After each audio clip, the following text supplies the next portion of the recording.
In my previous video, some users reported that they encountered this error.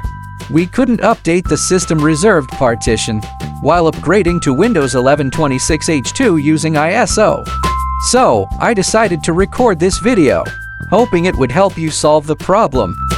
The error often occurs when Windows doesn't have enough available space in the EFI System Partition during an upgrade.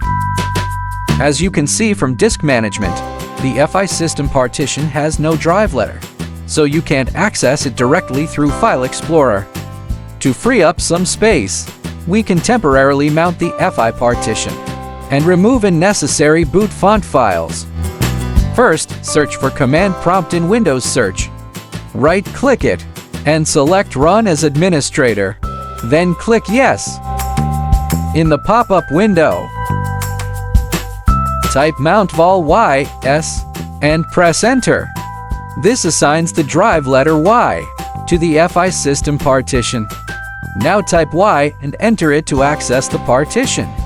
Next, we need to navigate to the Fonts folder.